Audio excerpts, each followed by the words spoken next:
Oh, hello there. I didn't see you there. Thank you for participating in this fundraiser for the Third Avenue Playhouse of Sturgeon Bay.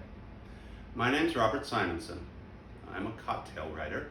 I'm coming to you, taped from Brooklyn, but I'm a native of Wisconsin and I go to Door County all the time. I've gone there since I was a child, at least twice a year. I'm very happy to take part in this fundraiser. As I said, I'm a cocktail writer and historian, so I'm going to show you how to make a couple cocktails. And since this is Wisconsin, I'm going to show you how to make old fashions. I'm going to show you how to make two kinds of old fashions. I'm going to make a classic whiskey old fashioned, as is made with bourbon or rye. And I'm also going to make a Wisconsin style brandy old fashioned, the kind of old fashioned you're most likely to get if you walk into any bar in Wisconsin. A little history on the old fashioned. I know about the old fashioned because I wrote a book about it. The old fashioned is a very old drink, as the name might indicate. It goes back to the late 1700s. It's almost as old as the country. The original drink was very simple. It's a couple ounces of spirit, a little sugar, a little water, bitters, ice, just like that. That actually is the original formula for any cocktail back then. Back then, the old fashioned was not called the old fashioned, it was just called the whiskey cocktail. But over time, it changed. It stopped being so simple, and around the 1870s and 1880s, the drink got a little more complicated. Bartenders started fussing with it, adding different ingredients. Around that time, customers started insisting for an old-fashioned whiskey cocktail. And that's how you knew they wanted it the old-fashioned way. Over time, we just called it the old-fashioned. So that's how we got to the name, the old-fashioned. So, if you were drinking an old-fashioned in the 1880s or the 1890s, around then, this is what you would have gotten. Now I'm going to make these drinks tonight in these beautiful glasses, which were made specially for this occasion and this fundraiser by renowned glassblower, Jeremy Popelka. He very kindly sent me a couple to use in this demonstration. As you can see, they have beautiful colored tiles at the base of the glass. For an old-fashioned, you want a glass with a very heavy base because you're going to be muddling stuff in there, and an old-fashioned takes quite a beating when you're making that drink. In fact, the old-fashioned is one of the few cocktails out there that has its own glass, the old-fashioned glass that we all know. So we're going to use the blue and green one to make the whiskey one. Now, I think you out there have some whiskey ready. If I was told correctly, it may be whiskey from the Hatch Distillery in Egg Harbor. They make a fine bourbon there. Ooh. I'm going to use a familiar brand that you can find anywhere in the United States, Old Grandad. That's a name that goes back to the 1850s. Very simple, but you can use any bourbon you like or any rye you like. So, first thing to do is you need a sugar cube. We're making it the old-fashioned way. Some people make it with simple syrup, which is basically sugar and water, equal parts. But in Wisconsin, often when you get an old-fashioned, they'll start with a sugar cube. So you put it down there at the bottom of the glass. Then you wet it down with a little bit of water, just like a teaspoon. Maybe a bar spoon? Or a bar spoon. Then you're going to need Angostura bitters. You need Angostura bitters if you're going to make old fashions. It's indispensable. It's the most famous bitters in the world. It comes from Trinidad. And easy to find, and a bottle will last you a very long time. So, open it up and you do a few dashes. A dash is whatever comes out of the bottle. So I'm going to do like, that's good, 2 or 3 dashes. Now, it's time to muddle. And for this, I'm going to ask my lovely assistant, also known as my wife, who's behind the camera, to get me a muddler from the bar. A muddler can be metal, it can be wooden. It's basically used to muddle things at the bottom of the glass. Now you can muddle herbs. This is a muddler. Thank you, Mary Kate. You're welcome, Robert. It can be metal, it can be made out of plastic. If you don't have a muddler at home, you can use like the wooden handle of a spoon or something like that.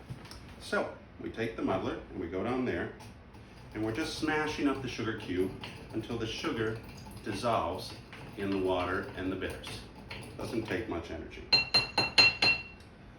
Very simple. Now we're going to take the whiskey. Now this is Wisconsin, so I'm trying to be jigger appropriate. So I have a jigger here that commemorates the 1969 season of the Green Bay Packers, and on the other side, the 1969 season of the Badgers, University of Wisconsin. So we're going to take 2 ounces of the whiskey. There we have it. Now you take a bar spoon. If you don't have a bar spoon, just any old spoon will do. Stir it a little bit. Dissolve, integrate that sugar and bitters into the whiskey. Now you need ice. If you have access to large format ice, something that's big like that, I suggest you use it. It works well in an old-fashioned. You can use any ice you have in your refrigerator, but the smaller ice, the weaker ice, is going to melt more quickly, and your drink will dilute fast and become a bit watery. With this big ice, it dilutes slowly and it mellows slowly and it stays cold a lot longer. Since these glasses that Jeremy made are very big, I can fit 2 of these big cubes in here. Now we take the spoon again. Just grab your glass with one hand and with the other one, stir. And we're going to stir like about 15 to 30 seconds. You're doing 2 things when you're doing this. You are chilling the drink. Of course, you want it cold. Cocktail should be cold. And you're diluting the drink. Because you don't want, well, maybe you do want 2 straight ounces of whiskey, but if you ask for an old-fashioned, generally you probably want a slightly diluted drink, something a little softer. Okay, there we have that. Last thing to do, back in the late 19th century, garnish would have been very simple. Just a big swath of orange peel. I've made these twists beforehand. You can use just a Y peeler. When you're buying your fruit, buying your oranges, remember to get a nice firm orange with a lot of skin on it so you can get a nice big swath. So you hold it over the drink, you give it a little squeeze to express the orange fluids over the surface of the drink, and then you just tuck it in on the side. And there we have a whiskey old-fashioned. It's delicious. If you've made one of these at home, feel free to take a sip. I'm going to. Delicious. All right, now we're going to make Wisconsin Old Fashioned, which, as we all know, is made with brandy. We're going to use another one of Jeremy's beautiful glasses. This has orange and yellow tiles at the bottom. So, why do Wisconsinites drink brandy Old Fashions? The rest of the country drinks whiskey Old Fashions, but Wisconsin loves its brandy Old Fashions. This is a very hard question to answer, but we've been doing it since Prohibition. Brandy has always had a foothold in Wisconsin. The domestic California brandies are popular sellers. Today we're going to use E&J, a popular brand. If you have Christian Brothers or Corbel, those are also widely used in Wisconsin. Some people think that the German immigrants who populated Wisconsin in the early years bring their taste of brandy with them. Some people think that they went down to the Chicago Exposition where the Corbel brothers introduced their new brandy in 1890, and then they brought that brandy back to Wisconsin. But all we know is that Wisconsinites use brandy in old fashions, and they have for a very long time, and they like the taste of it. And it's a unique drink. If Wisconsin ever had a state official drink, it would be the brandy old fashioned, and it should have a state official drink. I've talked to the governor about this, I get no replies. All right, so making a brandy old fashioned is a little more complicated than the one we just made. There are actually quite a few steps. Now we start again with a sugar cube, and we plunk it in there. And again, a little water to moisten it. And again, Angostura bitters. Can you get them in a liquor store? Angostura bitters? Mm-hmm. It's funny, Angostura bitters, though they have a high alcohol content, are considered a food product. So you buy them in a grocery store. Oh, Good question, Mary Kay. thanks.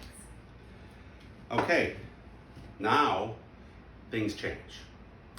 What you do with a brandy old fashioned in Wisconsin is you take an orange slice, like this, and you take a cherry. I actually made these cherries myself. If you don't have the time to make your own brandy cherries, just get the maraschino cherries that are at the store. Most of the bars in Wisconsin use them. Put that down there. So you see, we're not only muddling the bitters and the sugar, we're muddling an orange and a cherry. So you just kind of lightly press down on it. You don't have to go too hard, just a few times. You're gonna get all those nice fruity flavors in there. Now, we take the brandy. It's a similar measurement with the brandy. I'm gonna use a different jigger on this. It's also from the Green Bay Packers. Go, go. There are no measurements on the side. It's basically a shot glass, but I know from having eyeballed this that if I pour the liquor up to the bottom of the G, that's 2 ounces. So there we go.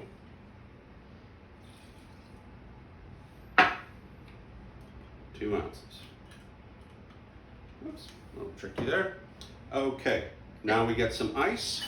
I'm just going to use some regular ice for this one, as opposed to the large form ice. We'll get, we've got a big glass here, as I've mentioned, so we're going to get 4 or 5 cubes in there.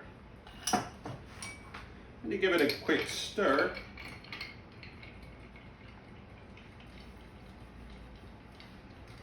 And it's, we got a few more steps. Oh, Now, if you go and order a brandy old fashioned Wisconsin, you gotta be prepared to say how you want it. You can want it one of 3 ways: sweet, sour, or press. If you want it sweet, you get a little bit of 7-Up or Sprite on top of the drink. If you want it sour, you'll get a little bit of squirt on top of the drink. I couldn't find any squirt here in Yum. Brooklyn, I'm sorry. I love squirt. And if you want it pressed, you're gonna get a combination of Sprite and club soda. So it's all up to your personal taste. The most common order, by far, is brandy old fashioned sweet. So you just open up, you just pour a splash on there. Like that. Not much more than that. Finally, we have the garnish. And there again, there are many choices. People in Wisconsin have been known to garnish the brandy old fashions with olives, with pickled mushrooms, with pickled Brussels sprouts. But the most common, of course, is just another orange and a cherry. So you've got a muddled orange and cherry at the bottom, and you're gonna have an orange and cherry at the top. You can just plunk the orange and the cherry in there if you wanna make it easy on yourself. I've pre-prepared a little flag, cherry orange flag, and I'm just going to stick it in there. And we are done. There's the brandy old fashioned. As you can see, it has more of a murky color. That's because of all the muddling. It's a far sweeter drink than the whiskey old fashioned, and a weaker drink, which can be an advantage because you can have a few of these, you know, before you sit down to your fish fry or your supper club meal. You know, and it's very useful that way. You can just drink these all through the meal. It's a treat. All right, so now you know how to make 2 old fashions. Thank you again for participating in that. Hopefully next time we can do this live. But until then, stay safe and stay 6 feet apart and wear a mask. Support live theater and support Door County Arts. Cheers.